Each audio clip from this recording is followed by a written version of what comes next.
वेदमणि शिक्षापदं समाधियामि मुसावादा वेदमणि शिक्षापदं समाधियामि सूरामेरयमज्जपमादधाना वेदमणि शिक्षापदं समाधियामि बहुजनहिताय बहुजनसुखाय बहुजनहिताय बहुजनसुखाय बहुजनहिताय बहुजनसुखाय साधु साधु साधु भीमस्मरण सकल बीजं विदुर्यानं देवरूप्य सुदेव निमज्जत्सु कपिलघोष गौरवर्णं सुखाय अभयचित्तं दिनकरञ्जन सुरतधम्मं सुदेव विगतरञ्जन सुजननेतं भीमरावं सहामि भीमरावं सहामि भीमरावं सहामि भीमस्तुति सोबत दिव्य प्रभरतु साधुवरदानतु आद्यकुलभूषणतु भीमराजा सकल विद्यापति ज्ञानसता संगति शास्त्रशास्त्रमति बुद्धि तेजा स्वजन उद्धरा भगवंत सकरा भक्त काजा सौदार संगरी शस्त्र धरिता करी कापलाई उरी रुद्र रूपा मुक्तिपथ कोणता जीर्ण स्मृती जाळिता उजाळीला आकृतीचा मार्ग साधा राष्ट्र घटनाकृती शोभते भारती महामानव बोलती सार्थ संज्ञा शरणभूतास्मि शरणधम्मास्मि शरणसंघास्मि भीमराजा शरणसंघास्मि भीमराजा शरणसंघास्मि भीमराजा. आजचा अक्षय प्रसाद आहे नवीन राजेश गवई जे की गजाननगरमध्ये राहतात. त्यांची बहीण झालेली आहे माधुरी गवई यांच्यातर्फे आजचा प्रसाद आहे. आपण कार्यक्रम झाल्यानंतर आपण त्याचा सत्कार करू. आदरणीय आईला विनंती करतो त्यांनी ग्रंथ वाचनाला सुरुवात करतो.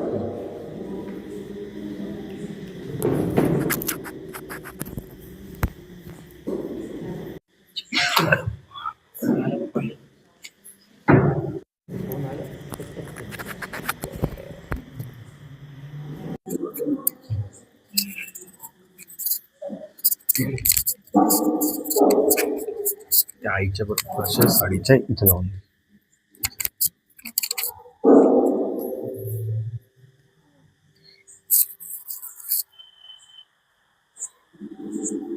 सर्व उपासकांना माझा जय भीम. रमाबाईचं जे पुस्तकाचं वाचन आहे आपण ते काल केलेलं आहे. पुढचं वाचन मी करीत आहे.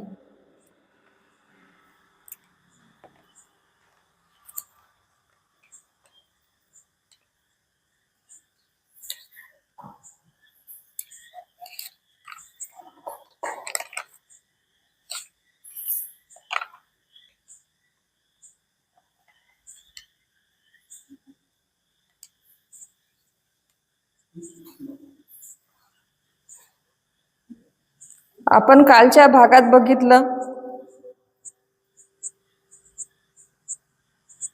यशवंताचा जन्मानंतर भीमरावांचा BA पास होणं, त्यानंतर रामजीचं जाणे, हे सगळं कालच्या भागामध्ये आपण बघितलं. त्यानंतर भीमरावांनी रमाईला लिहिलेला पत्र, बरोबर आहे ना सर? प्रिय रामू, नमस्कार, मी सुखरूप पोचलो. चिंता रमाईचं वाचलं होतं, बाबासाहेबाचं वाचत. हा, आपलं पत्र आलं, ते वाचलं, खूप आनंद झाला. साहेब, आमची काळजी करू नका, आम्ही सारे कुशल आहोत, मी सांभाळते सगळं. आपलं पत्र पोयवाडीतल्या शेजारा पाजाऱ्यांनी वाचलं, सगळ्यांना खूप आनंद झाला. कष्टाची मला चिंता नाही, माझं आपल्याशी लग्न झालं त्याचा मला खूप गौरव वाटतो. आपण खूप शिकावं हीच माझी कामना आहे. आपण पत्रात अनेक गोष्टी लिहिल्या, मी तुमच्या पाठीशी उभी राहीन, काय वाटेल ते करीन, पण मागे हटणार नाही, याची आपण खात्री बाळगावी. आम्ही सर्व कुशल आहोत असं समजा. आपण जेवण वेळेच्या वेळी घ्या, तब्येतीची काळजी घ्या. यशवंताला आपलं पत्र वाचून दाखविलं. पुन्हा पुन्हा यशवंत विचारतोय, बाबा बाबा, पुन्हा पुन्हा विचारतोय, बाबा कधी येणार? पत्र पाठवून खुशाली कळवावी. थांबते. आपली पत्नी सौरमा. असं पत्र रमाईनी बाबासाहेबांना लिहिले. त्यानंतरचं रमानं यशवंतला सोबत घेतलं. पोस्टाच्या डब्यात पत्र टाकायला गेली. पत्र टाकलं, पापण्या ओल्या झाल्या होत्या. भीमराव अमेरिकेत गेले, कोलंबिया विद्यापीठात गेले. तिकडे रमाईला संसाराचा गाडा ओढावा लागत होता. खूप हाल अपेष्टा तिने भोगल्या. 1913 ते 1917 या 4 वर्षात रमाचे खूप हाल झाले. इंधन काढीसाठी तिला वनवनात लागलं. संसार चालवण्यासाठी शेण थापावं लागलं. मी एका सिरियल मध्ये बघितलं होतं, रमाईला भूक लागू नये म्हणून ती पोटाला ओला कपडा बांधत होती. कदाचित तुम्ही ती सिरियल बघितली असेल सगळ्यांनी. यावेळी तिला सुभेदाराची गळाभर आठवण येत होती. तिला आठवण अशी येत होती, माझा सासरा जर आज जिवंत असता तर मला कशाची कमी राहिली नसती. सासरा जिवंत होता तोवर रमा निर्धास्त होती. कामाचा डोंगर तिला उपसावा लागे, पण गरिबीची आग अशी लागत नव्हती. गरिबीची आग तेव्हा तिला लागत नव्हती. रामजीचा मृत्यू झाला आणि तिच्या आयुष्याला वेगळं वळण लागलं. तिच्या हिरवाळीतला संसार वाळवंटात आला. रामजी गेले आणि रमाईचा संसार एका वाळवंटासारखा झाला. रमाला गरिबी छळू लागली. ती निराधारच झाली होती. गरिबीशी भांडताना ती वाकली मात्र नाही. तरी तिला वाटायचं, हा आधार आज असता तर, आज माझे सासरे असते तर मला खूप मोठा आधार, मोठा धीर झाला असता. त्यांना आपल्याला असं दारिद्र्यात जळू दिलं नसतं, मजुरीसाठी घराबाहेर पडू दिलं नसतं. त्यांनी काही केलं असतं, पण आपल्याला असं अडचणीच्या हवाली होऊ दिलं नसतं. सासऱ्याची अशी आठवण रमाला अनेकदा येई. त्या आठवणीत तिला रडू येई. रडून ती जीव मोकळा करी. तिला वाटे, आपण पूर्वी पोरके होतोच. रमाला आईवडील नव्हते. त्या पोरकेपणाची जाणीव रमाला होती. पण आपले बाबा समान आपले सासरे गेल्यानंतर आपल्याला परत पोरकेपणाची उणीव भासत आहे. पण या मृत्यूनं आपल्याला आणखीच पोरकं केलं आहे. पण असं रडता रडता तिच्या नकळती ताट उभी राही. डोळ्यातली आसू पुसून काढी, आसवाचे झरे बुजून टाकी आणि परिस्थिती वाकवायला ती बळ गोळा करी. तिला माहित होते मी आसव जर गाळत बसली तर माझ्यावरती जे लोक अवलंबून आहे, माझा जो संसार, माझा जो परिवार उभा आहे, त्यांना मी सांभाळू शकणार नाही. ती रडणं थांबवत असे आणि पुन्हा पुन्हा पुन्हा उभं पूर्णपणे राहत असे. परिस्थिती तिचा सूड घ्यायचं ठरवलं होतं. परिस्थितीने रमाची परीक्षा घ्यायचीच ठरवली होती. भीमराव अमेरिकेला गेल्यानंतर जन्माला आलेला मुलगा मरण पावला. त्याचं नाव रमेश होतं. वर्षाच्या आतच तो गेला. नवऱ्याच्या गैरहजेरीत तिचा रमेश गेला होता. तिने भीमरावाला पत्र लिहून कळवलं. बाबासाहेब आणि रमाबाईला किती अपत्य होती आणि त्यांची नावे ज्यांना येत असतील त्यांनी सांगावे.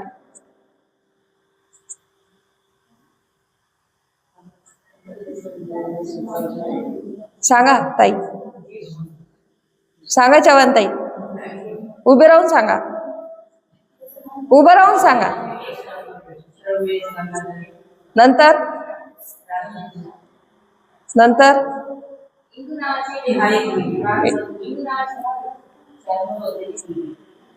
4 अपत्य होते ना. 4ही अपत्याची नावं सांगा ना मग. हा हा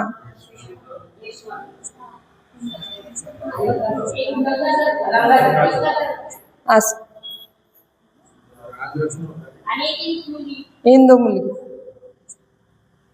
परम आदरणीय पती भीमराव आंबेडकर यांच्या सेवेशी शिरसाष्टांग नमस्कार. रमाईने भीमरावाला पत्र लिहिले. पत्र बरेच उशिरा लिहिले. अत्यंत दुःखाची बातमी आहे. रमेश आपल्याला सोडून गेला. त्यांच्या आजाराचं मुद्दाम तुम्हाला कळवलं नव्हतं. तुमच्या अभ्यासात गुंतलेला मनाला झळ पोचू नये. तुमचे जे मन अभ्यासात गुंतलेलं आहे त्या तुमच्या मनाला ती झळ पोचू नये एवढ्यासाठी मी तुम्हाला कळवलं नाही, याची क्षमा मागते. इतकं सगळं सोचते आहेच, त्यात हा आघात, कुठून शक्ती आणावी. पण तुम्हाला एवढीच विनंती, हे दुःख तुम्ही माझ्यावर सोपून द्या. बघा रमाईचा मोठेपणा. ती अजूनही म्हणते इतके दुःख मी शोषत आहे, तरी पण मी ही शक्ती कुठून आणू. तरी ती बाबासाहेबांना सांगते, तुम्ही सर्व दुःख माझ्यावर सोपून द्या. तुम्ही तुमच्या अभ्यासात अडथळा येऊ देऊ नका. जेवणाची आबाळ होऊ देऊ नका. तब्येतीची काळजी घ्या. मी इकडं सर्व सांभाळते. एवढे दुःखाचे प्रसंग येऊन पण रमाई म्हणते मी सर्व सांभाळत आहे, मी सर्व सांभाळील, तुम्ही तुमचा अभ्यास करा. चिरंजीव यशवंताचा शिरसाष्टांग नमस्कार. थांबते. आपली पत्नी सौ रमा आंबेडकर. हे पत्र वाचून बाबासाहेब क्षणभर थांबले. मन क्षणभर सैरवैर झालं. डोळे भरून आले. अरे तुझ्या बापाला न भेटताच गेलास बाळ. बाबासाहेबांना डोळे भरून आले. ते म्हणाले माझा मुलगा गेला, बापाला न भेटता गेला. एवढंच बोलले. गालावर अश्रू ओघळली. या फाटलेल्या मनस्थितीतून बाहेर येण्यासाठी भीमरावांना पुन्हा नेपोलियन हाती घेतला. नेपोलियन म्हणजे ग्रंथ का? नेपोलियन हाती घेतला. अच्छा.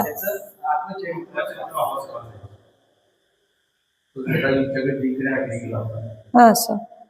भीमरावांनी यावेळी नेपोलियनच्या शब्दातून ऊर्जा पाषाण केली.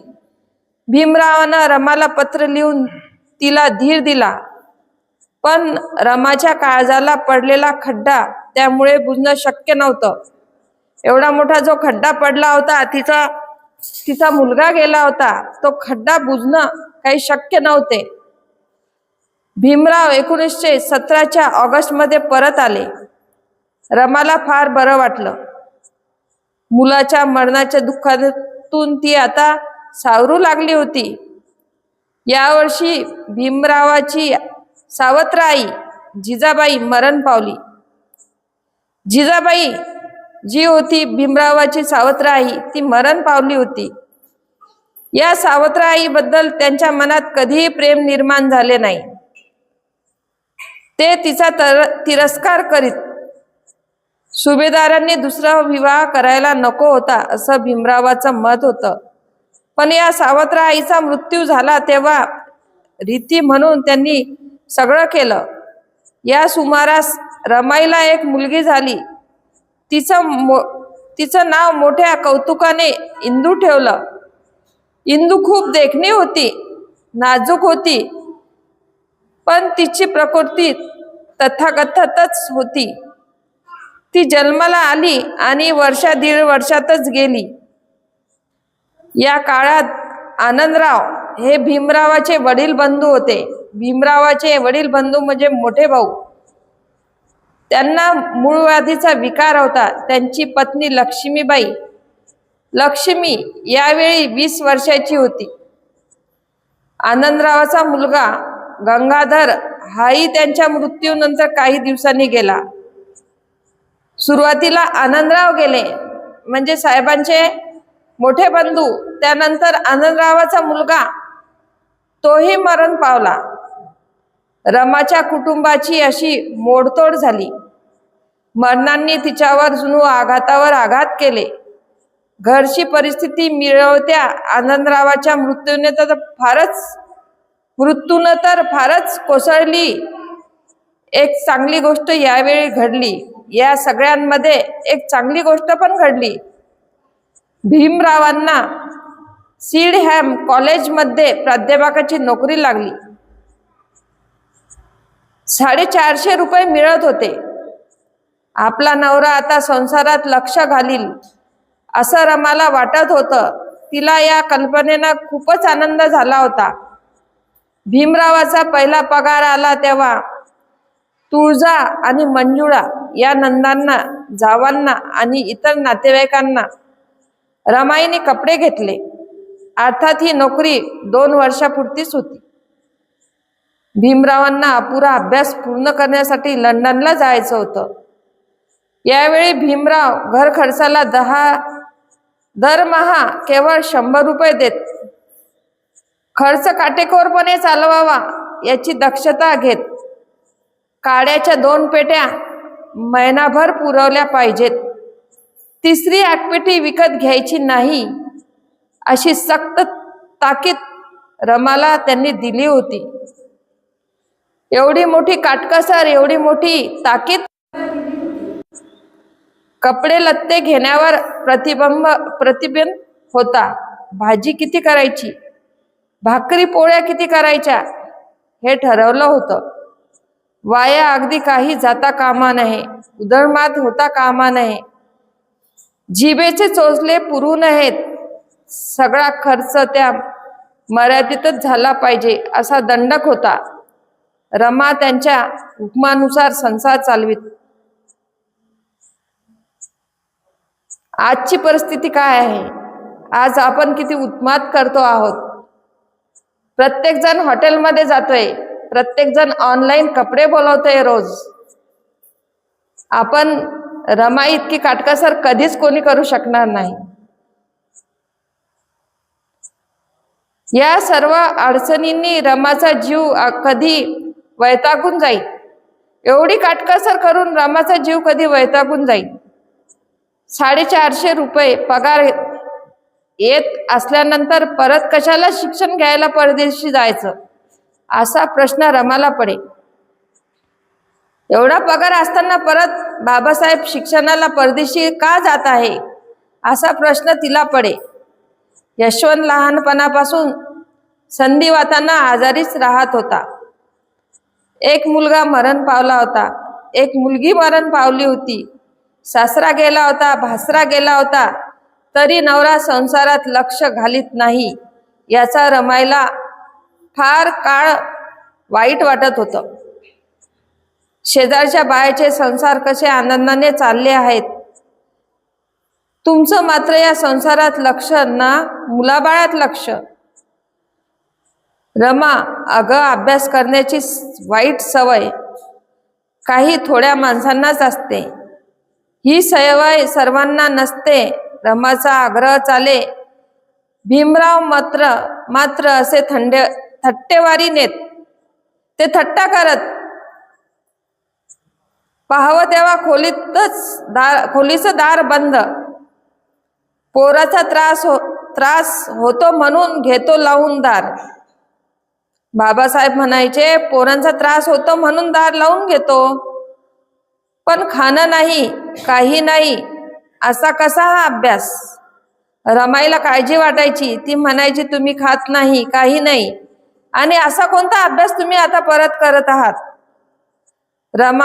रमा आपली सात्विक राग व्यक्त करी, आदळ आपट करी. चार बायकासारखं तिलाही वाटे नवऱ्यांना आपल्या जवळ बसावे, बोलावे, संसाराच्या गोष्टी कराव्यात, सुखदुःखाचं बोलावं. काही नाही. भीमरावाची दुनिया वेगळीच होती.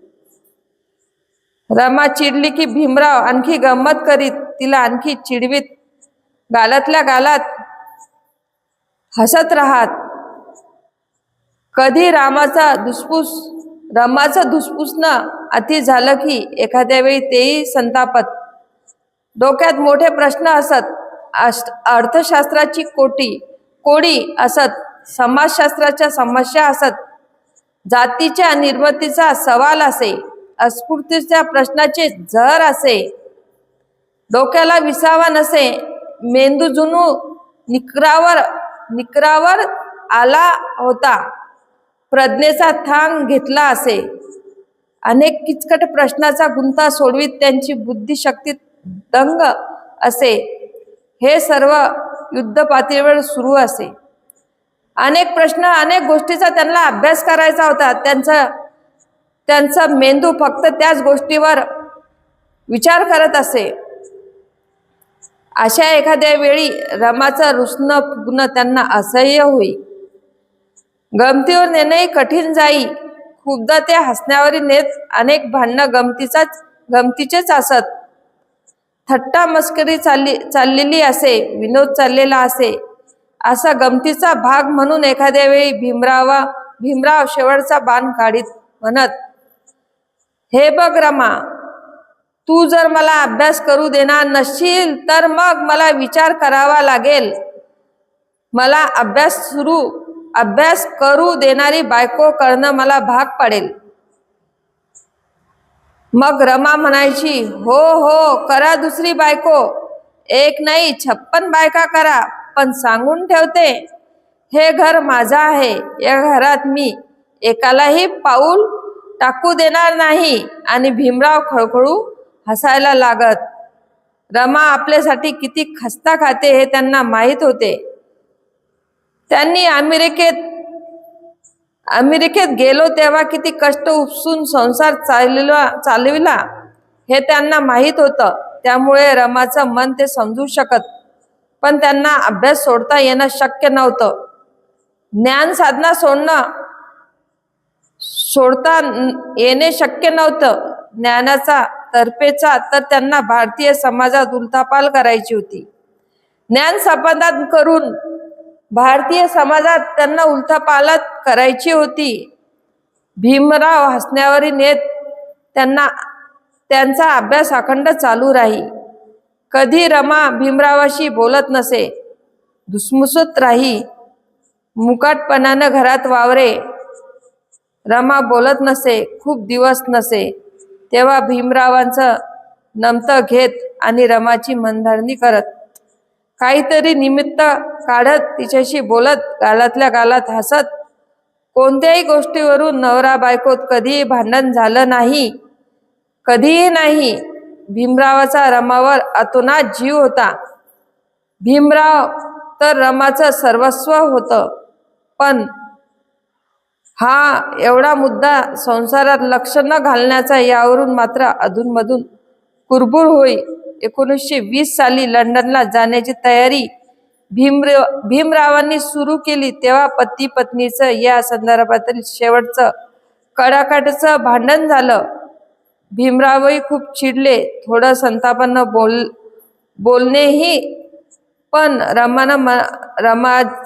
रमाचा विचार केला. आपला नवरा हा रमानंच विचार केला.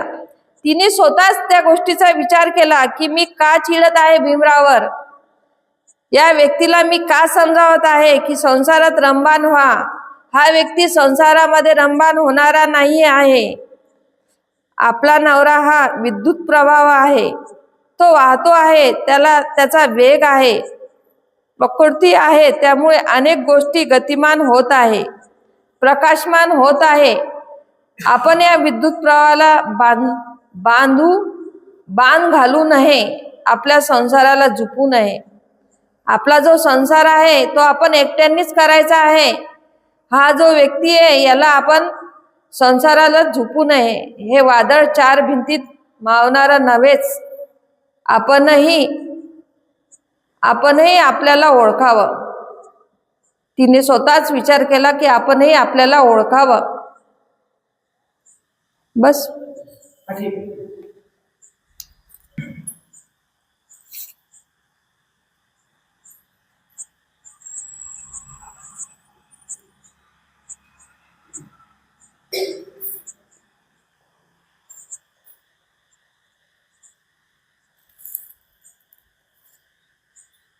आपण काल बघितले, तथागत नव्या प्रकाशाच्या शोधात निघाले होते. भूक ऋषीच्या आश्रमात इतर मार्गाचे अनुसरण करण्याच्या इच्छेने आलाराम कालाम यांची भेट घेण्यासाठी गौतमाने राजगृह सोडले. मार्गात त्याने भूक ऋषीचा आश्रम पाहिला व तो पाहण्याच्या इच्छेने त्याने आश्रमात प्रवेश केला. सरपणासाठी बाहेर गेलेले आश्रमवासी ब्राह्मण हातात सरपण, फुले आणि कुशाचे गवत घेऊन नुकतेच परतले होते. तपस्येत अग्रण्य आणि बुद्धिमान असलेले ते आश्रमवासी आपापल्या पर्णकुटीत न जाता ते गौतमास पाहण्यासाठी जमा झाले. तथागत जेव्हा ऋषीच्या आश्रमामध्ये आले, तिथले जे ब्राह्मण लोक आहे ते सर्व जमा होऊन तथागतांना बघण्यासाठी एकत्र आले, जमा झाले. आश्रमवासीच्या आदर सत्काराचा स्वीकार केल्यावर सिद्धार्थ गौतमाने आश्रमातील गुरुजनांना आदरपूर्वक वंदन केले. तेथील जे गुरुजन होते त्यांनी आदरपूर्वक वंदन केले. मोक्षाची इच्छा बाळगणाऱ्या सुत्न सिद्धार्थाने स्वर्ग प्राप्तीसाठी निरनिराळ्या प्रकारची तपस्या करणाऱ्या तपस्व्यांनी भरलेला तो आश्रम पाहिल्यावर तो पलीकडे गेला. या सौजन्यशील सिद्धार्थाने त्या पवित्र तपोवनात तपस्व्यांनी चालवलेल्या तपश्चर्याचे निरनिराळे प्रकार पाहिले. त्या जंगलामध्ये, त्या तपोवनामध्ये अनेक तपस्वी बसलेले होते. त्या सगळ्या तपस्व्याचा त्यांनी अभ्यास केला, निरनिराळे प्रकार बघितले. त्यानंतर त्या तपश्चर्याचे तंत्र आत्मसात केलेल्या भूक ऋषींनी गौतमाला निरनिराळे व सर्व प्रकार यांची फले समजून सांगितले. पाण्यातून उत्पन्न होणारे न शिजलेले अन्न, कंदमुळे आणि फळे हेच पवित्र धर्मग्रंथात सांगितलेले साधू तपश्चर्याचे अन्न होय. तेव्हाचे जे साधू संत होते त्यांनी काय खायचे, कसे खायचे हे त्यांनी तथागताला सांगितले. परंतु तपश्चर्याचे प्रकार मात्र भिन्न भिन्न असतात. तपश्चर्या जी करायची आहे तथागतांना त्याचे प्रकार त्यांनी सांगितले. काही जण पक्षाप्रमाणे दाणे टिपून गुजराण करतात, काही जण हरणाप्रमाणे गवत खातात, तर काही जण सर्पाप्रमाणे हवेवर जगतात. जुनू काय ते मुंग्याची वारुळेच झाली आहेत. तपश्चरी जे असतात ते काही काही असे झालेले असतात, त्यांच्या अंगावर त्यांची मुंग्याची वारुळे झालेले असतात. दुसरे काही जण महासत्याने दगड होऊन आपली भूक भागवितात, तर काही जण आपल्याच दातांनी भरडलेले धान्य खातात, तर काही जण दुसऱ्यासाठी अन्न शिजवल्यावर जर काही उरले तर ते स्वतःसाठी ठेवतात. दुसरे काही जण आपल्या जटाचे भारे पाण्याने सतत भरून श्रोते गाऊन अग्नीला दोनदा अर्ध अर्पण करतात. आणखी काही जण माशाप्रमाणे पाण्यात बुडी मारून राहतात. त्यांच्या शरीराला कासवे ओरबडून खातात. काही तपश्चरी असे असतात. कुंभमेळा आपण बघितले, कुंभमेळ्यातले तपस्वी बघितले तुम्ही मोबाईलवर, युट्यूबवर तुम्ही बघितले असाल. ते लोक कसे तपश्चर्या करतात, त्यांच्या कशा जटा वळलेल्या असतात. त्यांच्या शरीराला कासवे ओरडून खातात. अशी तपश्चर्या काही काळ केल्यावर उच्च तपश्चर्याने स्वर्ग प्राप्ती होते, तर काही कमी प्रतीच्या तपश्चर्याने मृत्यूलोक मिळतो. दुःख मार्ग अनुसरल्यामुळे शेवटी त्यांना सुख प्राप्ती होते असे म्हणतात. हे दुःख पुण्याचे मूळ आहे. हे ऐकल्यावर गौतम म्हणाला, अशा प्रकारचा आश्रम मी आज प्रथमच पाहत आहे. तुमचा हा तपश्चर्याचा नियमही मला समजलेला नाही. तुमची जी तपश्चर्या आहे ही मला समजली नाही. तुमचा हा नियमही मला समजलेला नाही. यावेळी मी इतके सांगू शकतो की ही आपली तपश्चर्या स्वर्गप्राप्तीसाठी आहे, तर हे ऐतिक जीवनातील दुःखाचा विचार करावा व त्यावरील उपाय शोधून काढावा अशी माझी इच्छा आहे. ते गुरुजनांना म्हणाले, तुम्ही असा विचार करावा, जीवनातील दुःखाचा जो विचार करावा व त्यावरील उपाय शोधून काढावा. आपण मला जाण्याची आज्ञा द्या. साख्या तत्वज्ञानाचा अभ्यास करावा. स्वतः समाधी मार्गाचे शिक्षण घ्यावे आणि माझा प्रश्न सोडविण्याच्या बाबतीत त्याची काही मदत होते का काय हे पाहावे अशी माझी इच्छा आहे. याप्रमाणे तपश्चर्यात गुंतलेले असताना आपण अशा प्रकारे आश्रय दिला.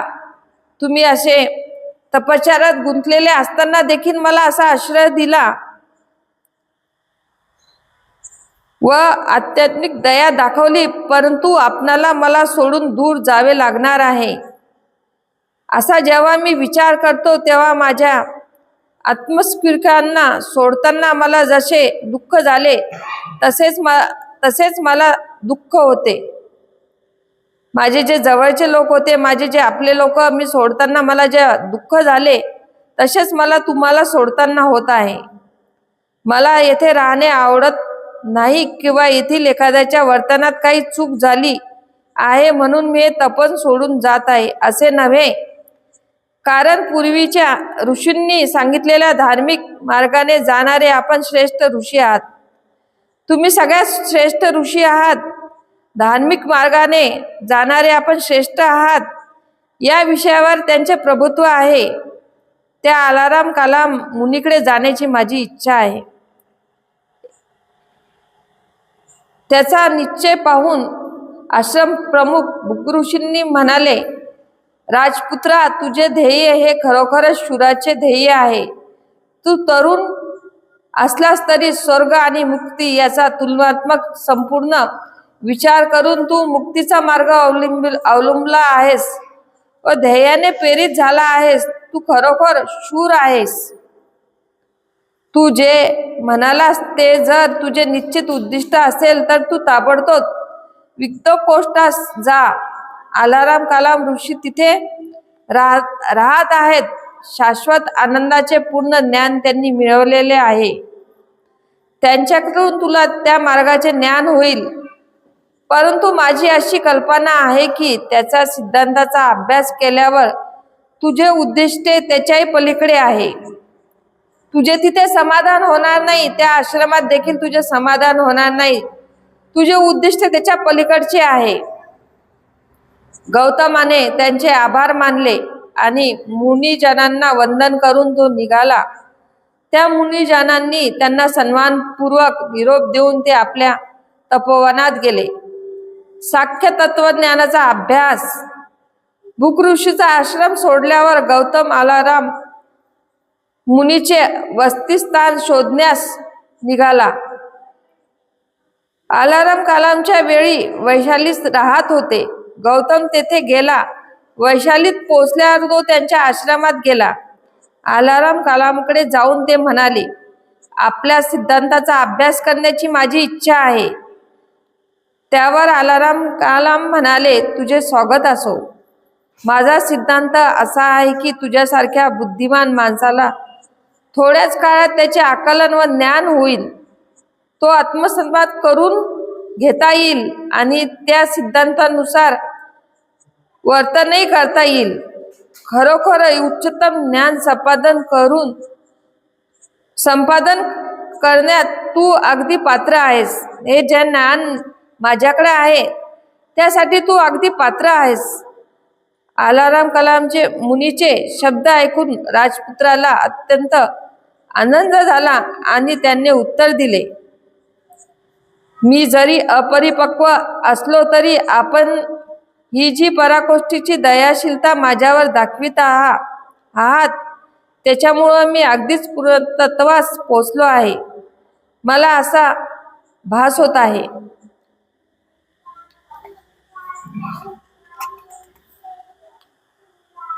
म्हणून आपला सिद्धांत काय आहे हे कृपा करून आपण मला सांगाल काय?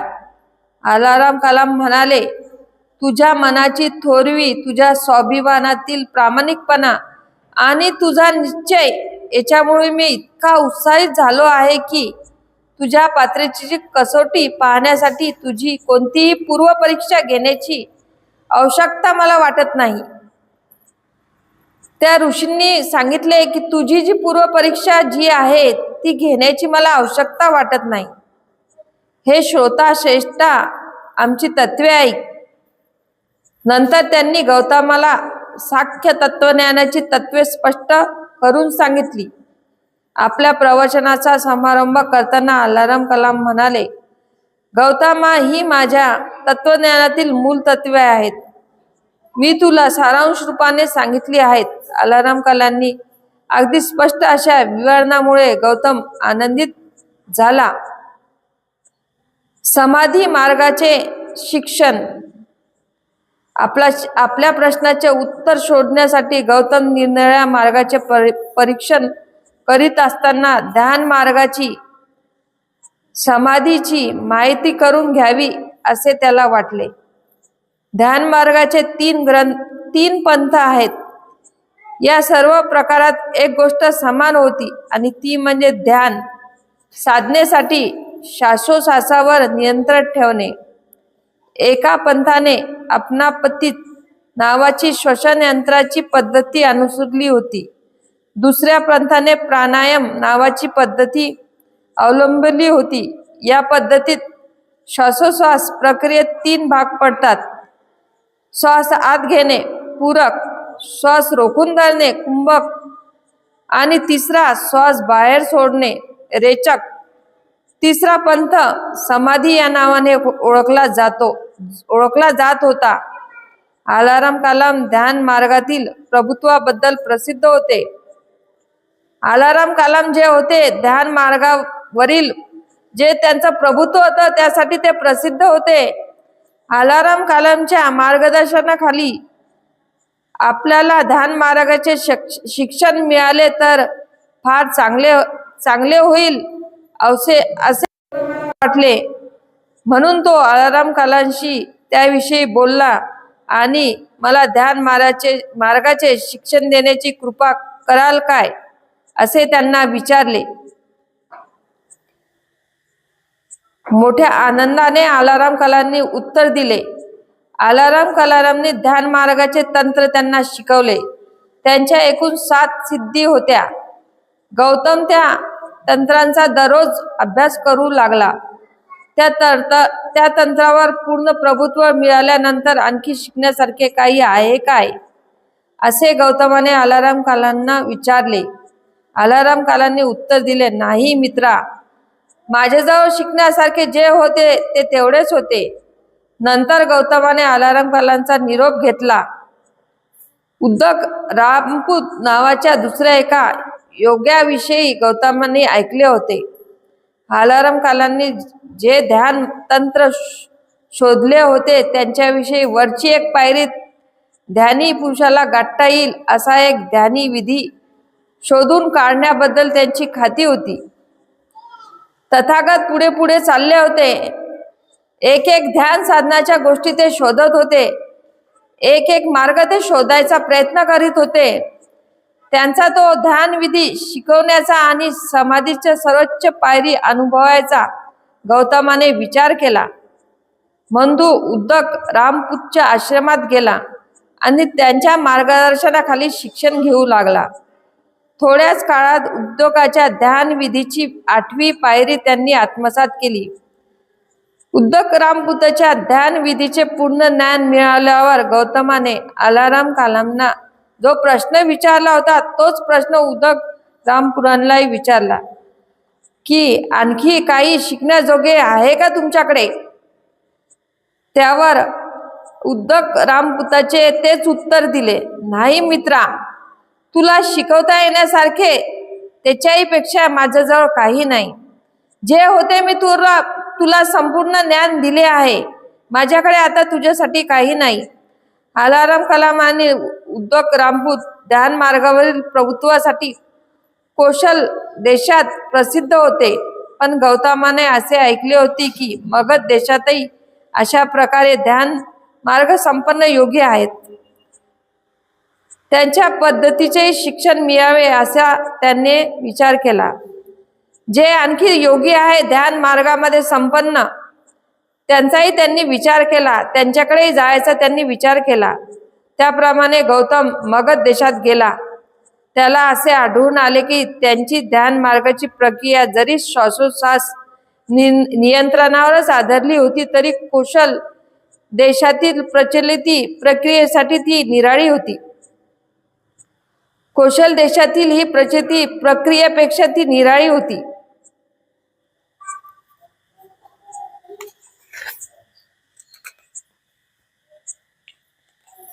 ही प्रक्रिया श्वासोच्छ्वास करण्याची नव्हती, तर श्वासोच्छ्वास थांबून चित्ताची एकाग्रता साधण्याची होती. आपले चित्त एका ठिकाणी थांबून एकाग्रता साधण्याची होती. गौतम ही प्रक्रिया शिकला. श्वासोच्छ्वास थांबून चित्ताची एकाग्रता करण्याचा जेव्हा त्याने प्रयत्न केला, त्याला टोचणारे तीव्र आवाज त्याच्या कानातून बाहेर पडत आहेत आणि जणू काही तीक्ष्ण टोकाच्या सुरीने आपले डोके टोचले जात आहे असे आढळून आले. ती दुःखदायक प्रक्रिया होती. तरी पण आत्मसात करण्यात गौतम यशस्वी झाला. समाधी मार्गाचे त्याचे शिक्षण अशा प्रकारचे होते. पुढचा भाग आहे वैकुंठाची कसोटी. तो आपण उद्या बघू. साधू साधू साधू.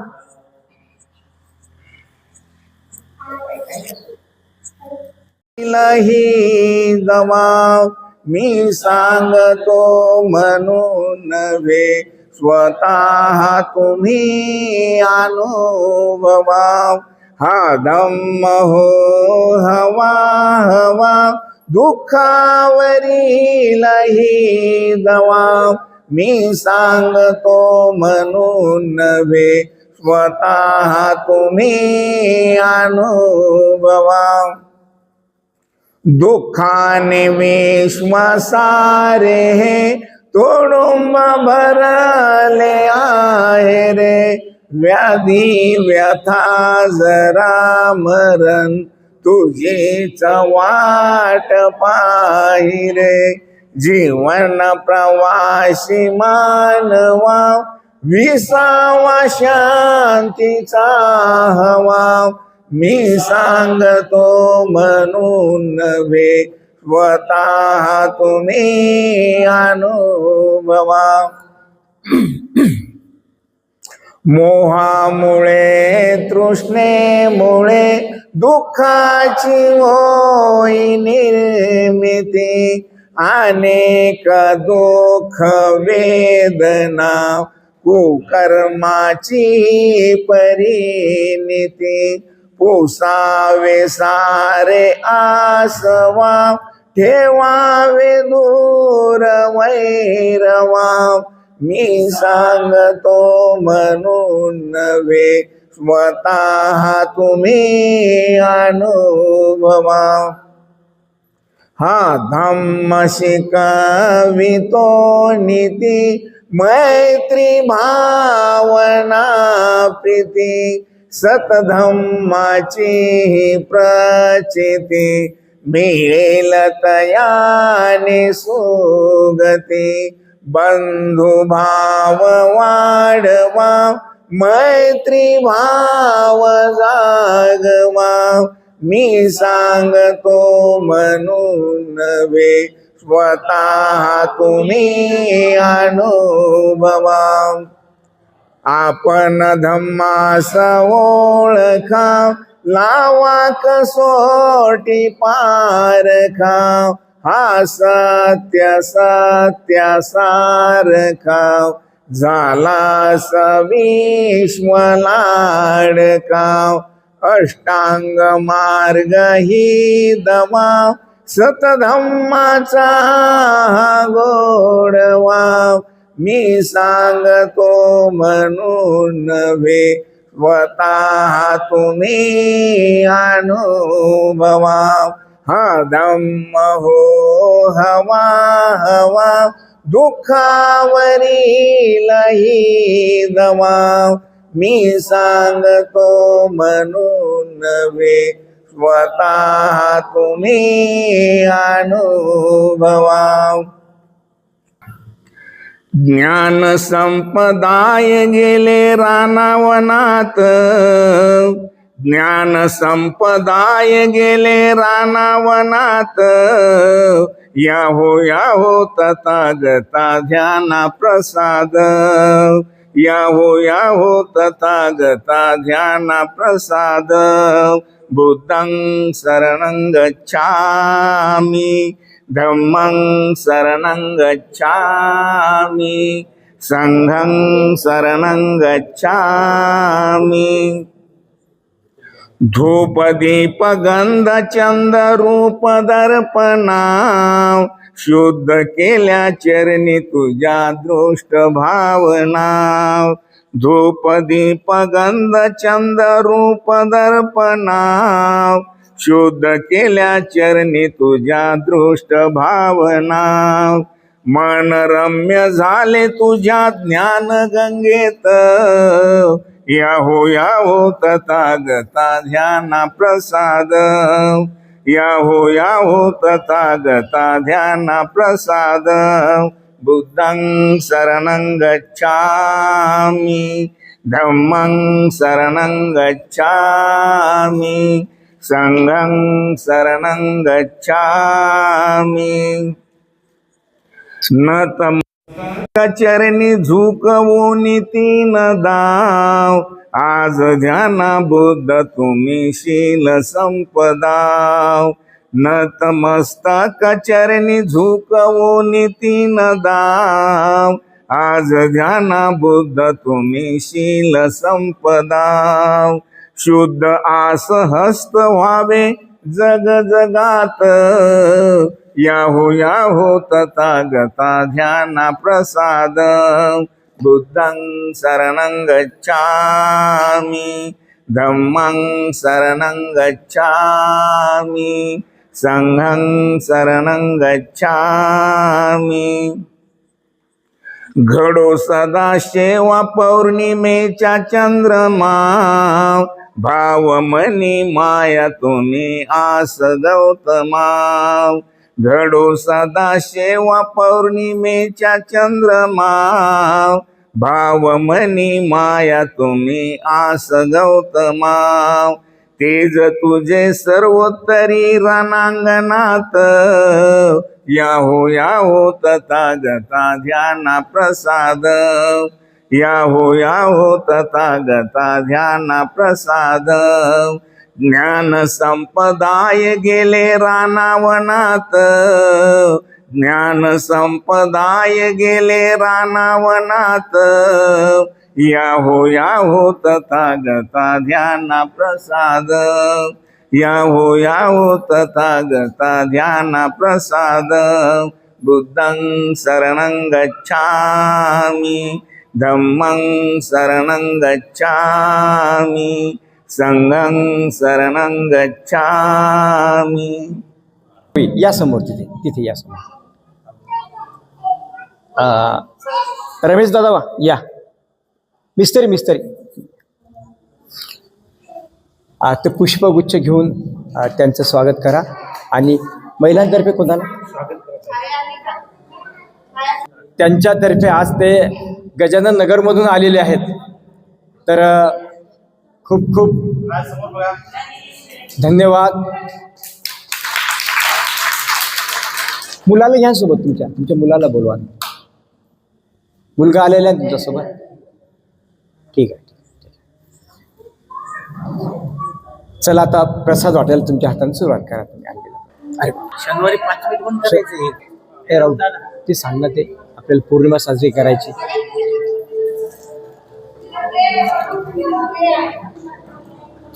महिला मंडळ देत पहिले